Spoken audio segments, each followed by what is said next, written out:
I hope the last lecture was pretty clear to you.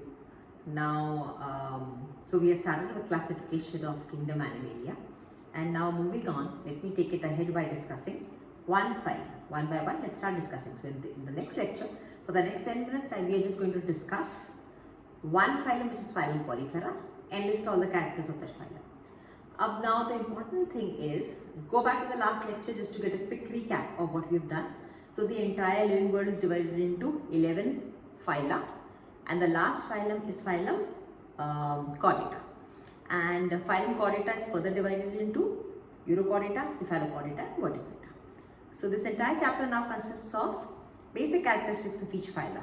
In non-chordata we've got 11, starting from, this is the third time I'm going to be repeating it, but I'm still going to be repeating it again because this is very important for you to understand the complete classification.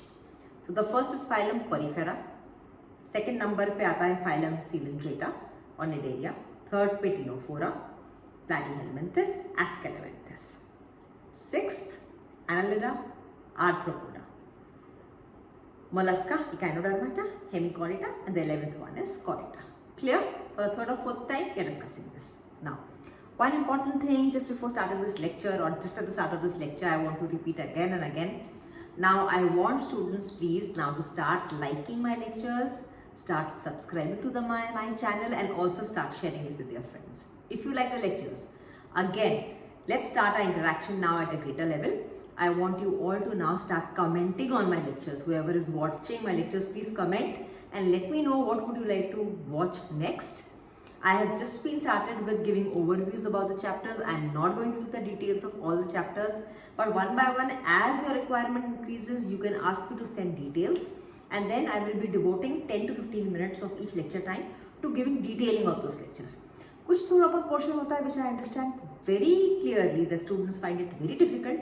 Of course, we will be dealing with that, but at the start of starting to upload my own videos on YouTube channel, I thought the best way to go is to start with overview of giving you overview of all the chapters. So this, right now, these lectures are devoted just to overview. Today I will just give you overview of Phylum Porifera and then Phylum Coelenterata. As we move on, I will move on to the next phyla. Now the important or critical thing is, जब हम किसी भी phylum का discussion शुरू करते हैं, तो there are few points that you enlist. तो हमको ये तो समझ में आ गया कि kingdom Animalia में belong करता है, it belongs to the category of non-chordata. इसका मतलब it doesn't have a notochord at all. Now go back to the last lecture जहाँ पे हमने discuss किया था कि हमने पूरे kingdoms को अलग-अलग phyla में किस basis पे divide किया है, 6 characteristics पे. Yes, one of those was presence or absence of notochord. So Phylum Porifera, Porifera का simple नाम है पोर बेरिंग, Porifera. इसमें सारे वो organisms आते हैं जिनकी body के अंदर छोटे-छोटे pores होते हैं. आप सबको ही पता है कि sponges or cycon, which is called as the common bath sponge, cycon, spongilla belong to this category. They come under the Phylum Porifera. Okay, so pore bearing सारे के सारे हैं. A general structure which NCERT gives you, if you remember your common bath sponge, it looks something like this. It has got इस तरीके का एक tubular type का structure है, ऊपर एक opening है, opening के ऊपर कुछ cells हैं, इस तरह से. This is the general what a sponge typically looks like. I've just given you a very general diagram. Okay. तो स्पॉन्जेस के स्पेशल कैरेक्टरिस्टिक्स जब हम किसी भी फाइलम को स्टडी करेंगे तो उसके कौन कौन से कैरेक्टर्स को एनलिस्ट करेंगे. एक तो वो किसको बिलोंग करता है, उसकी बॉडी सिमेट्री कैसी है. Remember, symmetry was one of the characters on the basis of which we divide kingdom Animalia into various phyla. उसके बाद में we will enlist point on कुछ खास है उसमें. Is it triploblastic, body organisation कैसा है. तो वो 6 पॉइंट्स को आप हर एक फाइला में लिखोगे, उसका बॉडी ऑर्गेनाइजेशन कैसा है. स्पंजेस का लोअर मोस्ट ऑर्गेनिजम्स है, इनका जो बॉडी ऑर्गेनाइजेशन है that comes under the category of cellular based body organization, which means it does not have abhi, cells are not organized into tissues and tissues are not organized into organs. Table NCERT में जो दी हुई है उससे आप लोग याद कर लो कि organ system based and organ based organization starts from Platyhelminthes onwards. Platyhelminthes, flat worms. I'll be repeating these points again and again for you to memorize. Okay, so they've got cellular basis of organisation. Secondly खास बात क्या है sponges की कि इनकी body symmetry कैसी होती है, remember symmetry was one of the characteristics. ये सारे के सारे ऑर्गेनिजम्स एसिमेट्रिकल होते हैं, तो इनकी कोई बॉडी सिमेट्री नहीं होती है, ना ये बायलेटरली सिमेट्रिकल है ना ये रेडियली सिमेट्रिकल है। Okay, third point, on the basis of which they are all diploblastic. अभी तक डिप्लोब्लास्टिक शुरू ही नहीं हुई है, मतलब 2 ही जर्म लेयर्स होती हैं जिससे ये बनते हैं। Okay, the next point is they are all pore bearings. So the entire body consists of little small pores, and these little tiny pores of the entire body are referred to as ostia. In pores का नाम होता है OSTIA, ostia। एक बड़ा single पोर होता है जिसको हम कहते हैं ऑस्क्यूला। तो इनके अंदर स्पंजेस के अंदर वाटर कैनाल सिस्टम होता है, जो नन्हे नन्हे पोर्स हैं पूरी बॉडी पे, ऑस्टिया जिन्हें कहते हैं। इनके थ्रू वाटर करंट एंटर्स और ऑस्क्यूलम के थ्रू बाहर जाता है। So the current of water is something like this in the body of a sponge. Water enters through the ostia, leaves through the osculum.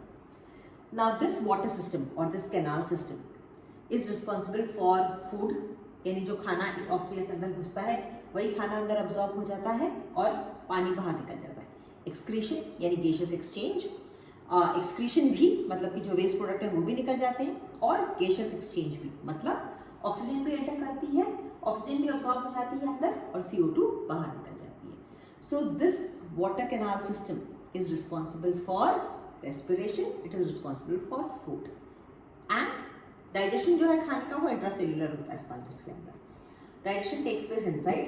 अंदर की जो पूरी बॉडी है वो कुछ लाइन होती है अंदर से, अभी मैं तुम्हें ऊपर से दिखा रही हूँ, but when you take a TS, अंदर की body is lined with a layer of cells. This is an important MCQ question because these important cells are referred to as choanocytes. Cytes means cells and choano means collar. So they are also commonly referred to as collar cells. Remember this, choanocytes or collar cells. इसे मैं मोटे red pen में लिख लेती हूँ, underline कर देती हूँ। Why? This is an important MCQ question. My God, ज़्यादा इंक भर गई है इसके अंदर, जब पेन भरा है तो now it's all spilling out. I'm sorry for that, but anyways. Okay. So these collar cells or choanocytes are also a classic feature of sponges, water sponges. Okay. Now, एक खास बात जो sponges के अंदर है, asymmetry आप सबने लिख ही लिया है। I have to open this pen carefully now. Okay. एक important point जो आपको sponges के अंदर remember करना है वो है the 5th point, which is that इनके अंदर they are all hermaphrodite, यानी sexes are not separate. Hermaphrodite, remember this word, it also refers to as bisexual, मतलब मेल और फीमेल दोनों एक ही ऑर्गेनिज्म के अंदर प्रेजेंट होते हैं। There is no sexual dimorphism. Sexual dimorphism किसे कहते हैं? जब दोनों सेक्सेस डिफरेंट हो, that is referred to as sexual dimorphism. एक ही स्पंज के अंदर दोनों सेक्सेस होती हैं, मेल और फीमेल। एसेक्सुअल रिप्रोडक्शन का होता है स्पंज के अंदर, एक छोटा टुकड़ा टूट जाता है, वो टुकड़ा नया एक स्पंज बना देता है, that is referred to as fragmentation. Sexual reproduction is by the formation of gametes and fertilisation जो है वो इंटरनल होता है, डेवलपमेंट बाहर होता है बॉडी की। What is the meaning of fertilization? Union of a male and female gamete is called as fertilization. जब दोनों सेक्सेस अंदर ही हैं तो फर्टिलाइजेशन शरीर के अंदर ही होगा, so fertilization is internal. But development takes place outside, यानी पानी के अंदर होता है, और it takes place through different larval stages, यानी जिस स्पंज के अंदर फर्टिलाइजेशन हुआ है उसी स्पंज के अंदर उसका फर्दर डेवलपमेंट और एम्ब्रियो फॉर्मेशन नहीं होता। ह्यूमन बींग्स में क्या होता है? फीमेल बॉडी के अंदर या नॉर्मल सेक्सुअल रिप्रोडक्शन जो पूरी पूरी दुनिया में फॉलो होता है, फीमेल फॉर्म के अंदर एग होता है, द स्पर्म और the male gamete reaches the egg, fertilisation takes place internally within the female body and development of the embryo. 9 months and 9 days of gestation period, जो हमारा छोटा foetus होता है, जो पहले it goes through various developmental stages. In 9 months it becomes a full human form, that is called as development. Sponges के अंदर जो डेवलपमेंटल स्टेजेस होती हैं वो लार्वल स्टेजेस वगैरह अलग अलग स्टेजेस से गुजरता है वो, but it is external, it is outside the field body of the, there is no male and female concept in sponge, दोनों सेक्सेस सेम है, the development takes place externally. So I think मोटा मोटा हमने सारे के सारे point sponges के लिख लिए हैं। अगर आपको क्वेश्चन आए, यस ओके, अगर आपको क्वेश्चन आए तो बस आपको ये पॉइंट्स लिखने हैं स्पंज के ऊपर। एक पॉइंट और है, now I think you are able enough to write about 4-5 marker question. अगर तुम्हें 10 पॉइंट्स आए तो भी तुम लिख सकते हो एक स्पंज के ऊपर। एक पॉइंट और है that the exoskeleton, the skeleton of body of the sponge is made up of sponge and fibers. So the skeleton of the sponge is made up of sponge and fibers. तो NCERT में मोटा मोटा sponges के बारे में इतना ही दिया हुआ है. We have elaborated enough on sponges. If we have some time, yeah, in 1 minute I can quickly recap it. Porifera, most common organism, Cyclone spongula. It is क्या कहना चाहिए, a non-chordata, so there is no concept of notochord. They have cellular basis of organization. They are all asymmetrical organisms. They are diploblastic. Asymmetrical है, खास cells होती हैं body के अंदर choanocytes और collar cells जो अंदर पूरी cavity को line करती हैं. The body of the sponge is covered by little pores which are called as ostia. There is a single large common pore which is called as osculum. Water enters through the ostia, goes out through the osculum. This is called as water canal system. And water canal system is responsible for food as well as respiratory exchange as well as excretion in the case of sponges.